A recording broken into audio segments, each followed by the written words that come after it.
किस्से गलियारों के पेश करते हैं रविंद्रनाथ टैगोर की लिखी कहानी नई रोशनी। बाबू अनाथ बंधु बीए में पढ़ते थे, परंतु कई सालों से लगातार फेल हो रहे थे। उनके संबंधियों का ख्याल था कि वो इस साल अवश्य पास हो जाएंगे, पर इस वर्ष उन्होंने परीक्षा देना ही उचित न समझा। इसी वर्ष बाबू अनाथ बंधु का विवाह हुआ था। भगवान की कृपा से वधू सुंदर सच्चरित्र मिली थी।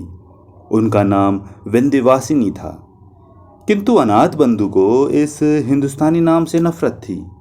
पत्नी को भी वो विशेषताओं और सुंदरता में अपने लायक न समझते थे, परंतु विंध्यवासिनी के हृदय में खुशी की सीमा न थी।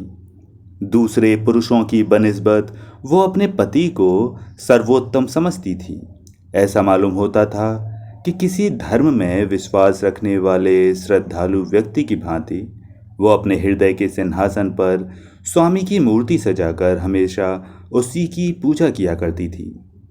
इधर अनाथ बंधु की सुनिए, वो न जाने क्यों लेकिन हर समय उससे नाराज रहते और तीखे कड़वे शब्दों से उसके प्रेम भरे मन को हर संभव ढंग से जख्मी करते रहते। अपनी मित्र मंडली में भी वो उस बेचारी को नफरत के साथ याद करते। जिन दिनों अनाथ बंधु कॉलेज में पढ़ते थे, उनका निवास ससुराल में ही था। परीक्षा का समय करीब आया, किंतु उन्होंने परीक्षा दिए बगैर ही कॉलेज छोड़ दिया। इस घटना पर दूसरे व्यक्तियों की अपेक्षा विंध्यवासिनी को अधिक दुख हुआ। रात के समय उसने विनम्रता के साथ कहना शुरू किया, प्राणनाथ, आपने पढ़ना क्यों छोड़ दिया? थोड़े दिनों की मुसीबत सह लेना कोई मुश्किल बात न थी। पढ़ना लिखना कोई बुरी बात तो नहीं। पत्नी की इतनी बात सुनकर अनाथ बंधु के मिजाज का पारा 120 डिग्री तक पहुंच गया। बिगड़ कर कहने लगे, पढ़ने लिखने से क्या मनुष्य के 4 हाथ पांव हो जाते हैं? जो व्यक्ति पढ़ लिख कर अपना स्वास्थ्य खो बैठते हैं, उनकी हालत आखिर में बहुत बुरी होती है। पति का उत्तर सुनकर विंध्यवासिनी ने इस प्रकार स्वयं को सांत्वना दी कि जो मनुष्य गधे या बैल की भांति कड़ी मेहनत करके किसी न किसी प्रकार सफल हो भी गए, परंतु कुछ न बन सके, तो फिर उनका सफल होना न होना बराबर है। इसके दूसरे दिन पड़ोस में रहने वाली सहेली कमला विंध्यवासिनी को एक समाचार सुनाने आई। उसने कहा, आज हमारे भाई बीए के इम्तिहान में उत्तीर्ण हो गए। उनको बहुत कठिन परिश्रम करना पड़ा, किंतु भगवान की कृपा से उनका परिश्रम सफल हुआ। कमला की बात सुनकर विंध्यवासिनी ने समझा कि मेरे पति की हंसी उड़ाने को कह रही है। वो सहन कर गई और दबी आवाज में कहने लगी, बहन, मनुष्य के लिए बीए पास कर लेने से क्या होता है?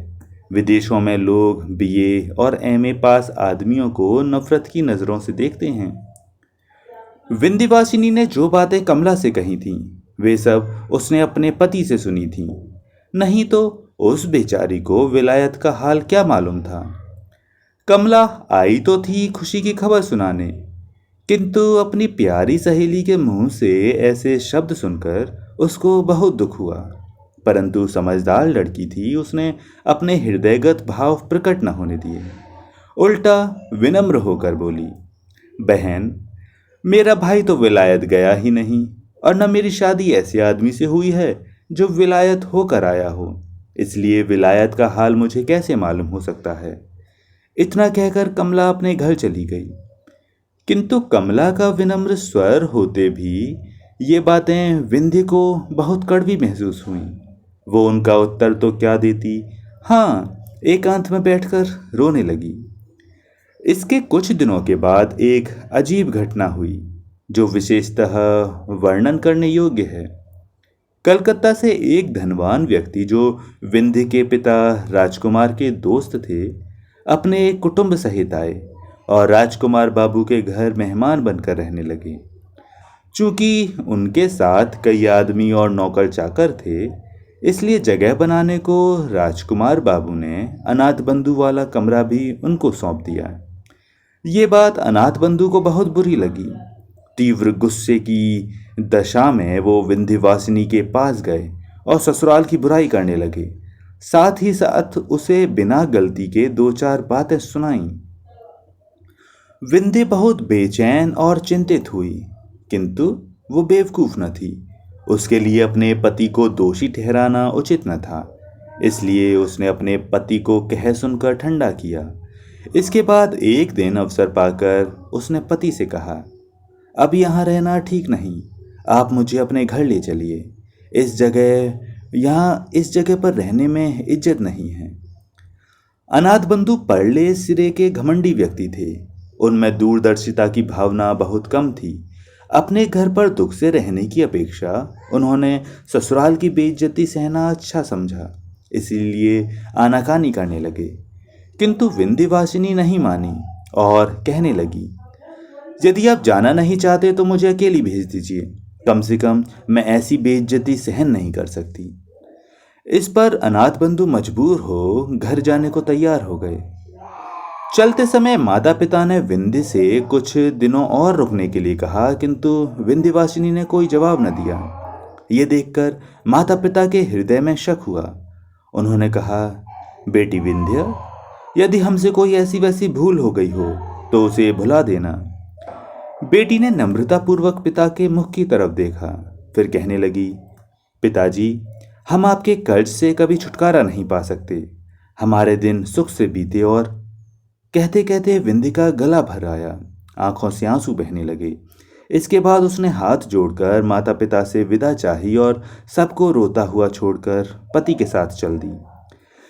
कलकत्ता के धनवान और गांव के जमींदारों में बहुत फर्क है। जो व्यक्ति हमेशा नगर में रहा हो उसे गांव में रहना अच्छा नहीं लगता। किंतु विंध्य ने पहली बार नगर से बाहर कदम रखने पर भी किसी प्रकार का दुख प्रकट न किया, बल्कि ससुराल में हर प्रकार से प्रसन्न रहने लगी। इतना ही नहीं, उसने अपनी नारी सुलभ चतुरता से बहुत जल्दी अपनी सास का मन मोह लिया। ग्रामीण स्त्रियां उसके गुणों को देखकर प्रसन्न होती थीं, परंतु सब कुछ होते हुए भी विंध्य प्रसन्न न थी। अनाथ बंधु के 3 भाई और थे, 2 छोटे, एक बड़ा। बड़े भाई परदेश में 50 रुपए के नौकर थे। इससे अनाथ बंधु के घर का खर्च चलता था। छोटे भाई अभी स्कूल में पढ़ते थे। बड़े भाई की पत्नी श्यामा को इस बात का गर्व था कि उसके पति की कमाई से सबको रोटी मिलती है, इसलिए वो घर के कामकाज को हाथ तक न लगाती थी। इसके कुछ दिनों के बाद बड़े भाई छुट्टी लेकर घर आए। रात को श्यामा ने पति से के भाई और भाभी की शिकायत की। पहले तो पति ने उसकी बातों को मजाक में उड़ा दिया, परंतु जब उसने कई बार कहा तो उन्होंने अनाथ बंधु को बुलाया और कहने लगे, भाई, 50 रुपए में हम सबका गृहस्थ नहीं चल सकता। अब तुमको भी नौकरी की फिक्र करनी चाहिए। ये शब्द उन्होंने बड़े स्नेह से कहे थे, परंतु अनाथ बंधु बिगड़ कर बोले, भाई साहब, 2 मुट्ठा अन्न के लिए आप इतने नाराज होते हैं। नौकरी ढूंढना कोई बड़ी बात नहीं, किंतु हमसे किसी की गुलामी नहीं हो सकती। इतना कहकर वो भाई के पास से चले गए। इन्हीं दिनों गांव के स्कूल में 3rd मास्टर की जगह खाली हुई। अनाथ बंधु की पत्नी और उनके बड़े भाई ने अनाथ बंधु से उस स्थान पर नौकरी करने के लिए कहा, लेकिन अनाथ बंधु ने साफ मना कर दिया। अब तो अनाथ बंधु को केवल विलायत जाने की धुन लगी हुई थी। एक दिन अपनी पत्नी से कहने लगे, देखो, आजकल विलायत गए बिना व्यक्ति का सम्मान नहीं होता और न अच्छी नौकरी मिल सकती है, इसलिए हमारा विलायत जाना बहुत जरूरी है। तुम अपने पिता से कहकर कुछ रुपया मंगा दो तो हम चले जाएं। विलायत जाने की बात सुनकर विंध्य को बहुत दुख हुआ, और ऊपर से पिता के घर से रुपए मंगाने की बात से तो बेचारी की जान ही निकल गई। दुर्गा पूजा के दिन करीब आए तो विंध्य के पिता ने बेटी और दामाद को बुलाने के लिए आदमी भेजा। विंध्य खुशी खुशी मायके आई। माँ ने बेटी और दामाद को रहने के लिए अपना कमरा दे दिया। दुर्गा पूजा की रात को ये सोचकर कि पति न जाने कब वापस आए, विंध्य इंतजार करते करते सो गई। सुबह उठी तो उसने अनाथ बंधु को कमरे में न पाया। उठकर देखा तो माँ का लोहे का संदूक खुला पड़ा था। सारी चीजें इधर उधर बिखरी पड़ी थीं और पिता का छोटा कैश बॉक्स जो उसके अंदर रखा था गायब था। विंध्य का हृदय धड़कने लगा उसने सोचा कि जिस बदमाश ने चोरी की है उसी के हाथों पति को भी नुकसान पहुंचा है। थोड़ी देर के बाद उसकी नज़र एक कागज के टुकड़े पर पड़ी। वो उठाने लगी तो देखा कि पास ही चाबियों का एक गुच्छा पड़ा है। पत्र पढ़ने से मालूम हुआ कि उसका पति आज ही प्रातः जहाज पर सवार होकर विलायत चला गया है। पत्र पढ़ते ही विंदी की आंखों के सामने अंधेरा छा गया। वो दुख के इस आघात से जमीन पर बैठ गई और आंचल से मुंह ढांप कर रोने लगी। आज सारे बंगाल में खुशियां मनाई जा रही थीं, किंतु विंध्य के कमरे का दरवाजा अब तक बंद था। इसका कारण जानने के लिए विंध्य की सहेली कमला ने दरवाजा खटखटाना शुरू किया, किंतु अंदर से कोई उत्तर न मिला।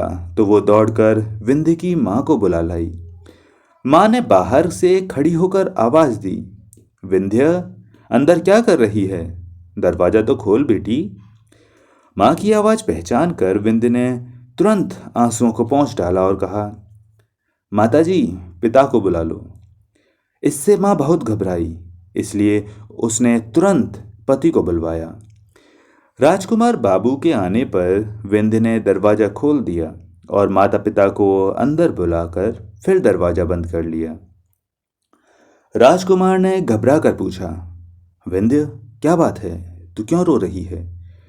ये सुनते ही विंध्य पिता के चरणों में गिर पड़ी और कहने लगी, पिताजी, मेरी दशा पर दया करो, मैंने आपका रुपया चुराया है।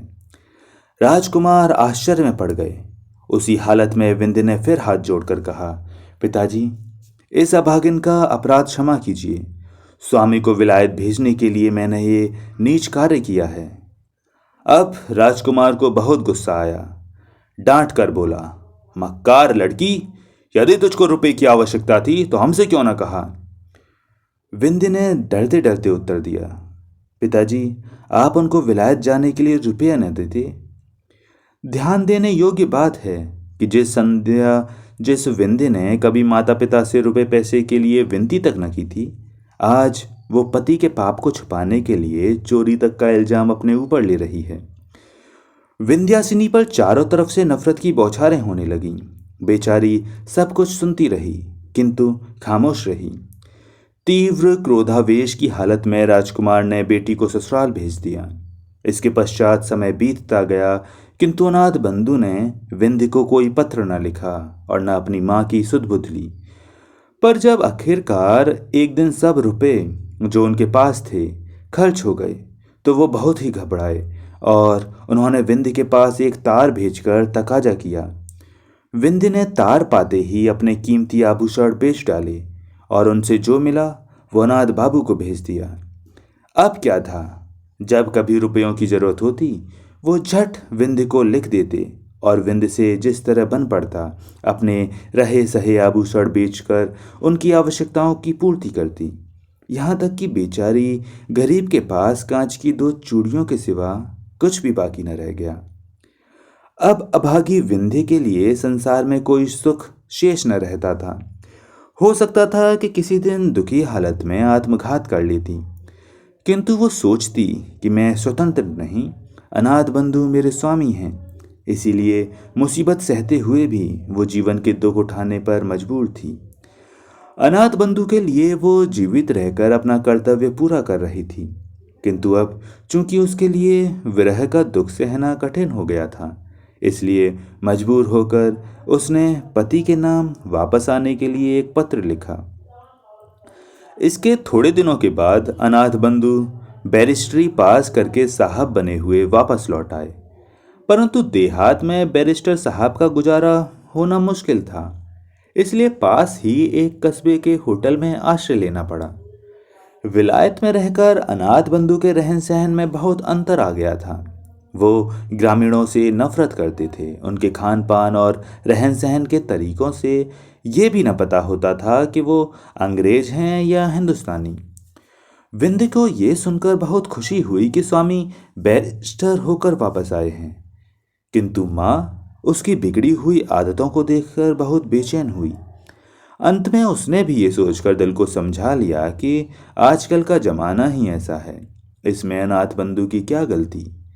इसके कुछ समय बाद एक बहुत ही दर्द भरी घटना घटित हुई।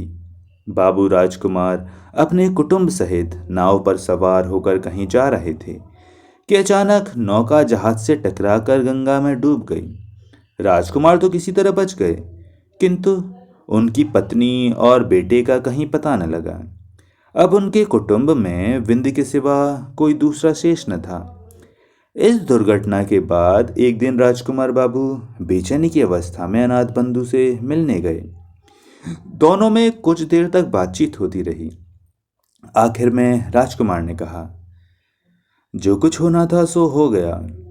अब प्रायश्चित करके अपनी जाति में सम्मिलित हो जाना चाहिए, क्योंकि तुम्हारे अलावा अब दुनिया में हमारा कोई नहीं। बेटा या दामाद जो कुछ भी हो, अब तुम हो। अनाथ बंधु ने प्रायश्चित करने के लिए हामी भर दी। पंडितों की सलाह ली गई तो उन्होंने कहा, यदि इन्होंने विलायत में रहकर मांस नहीं खाया तो इनकी शुद्धि वेद मंत्रों द्वारा की जा सकती है। ये खबर सुनकर विंध्य खुशी से फूली न समाई और अपना सारा दुख भूल गई। आखिर एक दिन प्रायश्चित की रस्म अदा करने के लिए तय किया गया। बड़े आनंद का समय था। चारों ओर वेद मंत्रों की गूंज सुनाई दे रही थी। प्रायश्चित के बाद ब्राह्मणों को भोजन कराया गया और इसके परिणाम स्वरूप बाबू अनाथ बंधु नए सिरे से बिरादरी में सम्मिलित कर लिए गए। परंतु ठीक उसी समय राजकुमार बाबू ब्राह्मणों को दक्षिणा दे रहे थे कि एक नौकर कार्ड लिए हुए घर में घुसा और राजकुमार से कहने लगा, बाबूजी, एक मेम आई हैं। मेम का नाम सुनते ही राजकुमार बाबू चकराए। कार्ड पढ़ा। उस पर लिखा था, मिसेज अनाथ बंधु सरकार। इससे पहले कि राजकुमार बाबू हाँ या ना में कुछ उत्तर देते, एक गोरे रंग की यूरोपियन युवती खटखट करती अंदर आ खड़ी हुई। पंडितों ने उसको देखा तो दक्षिणा लेनी भूल गए। घबराकर जिधर जिसके सींग समाये निकल गए। इधर मेम साहिबा ने जब तक अनाथ बंधु को न देखा तब तक वो बहुत बेचैन रही और उनका नाम ले लेकर आवाज़ें देने लगी। इतने में अनाथ बंधु कमरे से बाहर निकलते दिखाई दिए। उन्हें देखते ही मेम साहिबा माय डियर कहकर तुरंत उनसे लिपट गई। ये दशा देखकर घर के पुरोहित भी अपना बोरियां बंधना संभाल कर विदा हो गए। उन्होंने पीछे मुड़कर भी न देखा। तो दोस्तों, ये थी कहानी नई रोशनी, लेखक रविंद्रनाथ टैगोर। उम्मीद करता हूँ आपको कहानी पसंद आई होगी। मिलते हैं किसी और दिन किसी नई कहानी के साथ। तब तक के लिए नमस्कार।